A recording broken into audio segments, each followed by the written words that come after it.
अबे जल्दी पैक कर, जल्दी पैक कर, जल्दी निकलना है भाई, थाईलैंड निकलना है। देखा नहीं बजट, फॉरेन टूर में बहुत कम पैसा लगेगा। चल चल चल चल, हाँ भाई चल जल्दी। तो क्या आप भी यही सोच रहे हो कि थाईलैंड जाने का, फॉरेन ट्रेवल करने का खर्चा कम हो गया?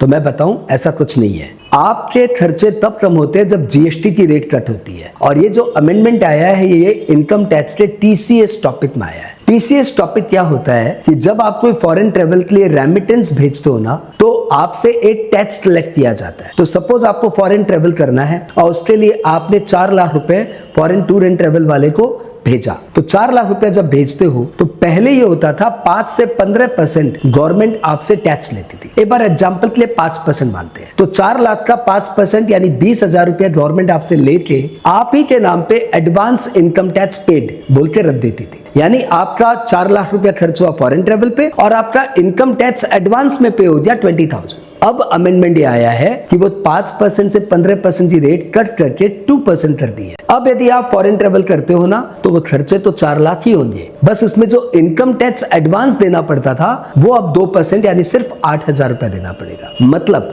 फॉरेन ट्रेवल करने पे पहले कैश फ्लो होता था 4 लाख एक्सपेंडिचर, 20,000 रुपया एडवांस इनकम टैक्स पेड। अब होगा 4 लाख रुपया एक्सपेंडिचर, 8,000 रुपया एडवांस इनकम टैक्स पेड। यानी खर्च तो सेम ही है, 4 लाख के 4 लाख। हाँ, लिक्विडिटी यानी कैश फ्लो आपका कम होगा। पहले 4 लाख 20,000 निकलते थे, अब 4 लाख 8,000 निकलेंगे। आई होप कॉन्सेप्ट क्लियर है। कमेंट बॉक्स में कुछ और पूछना है तो पूछ लेना।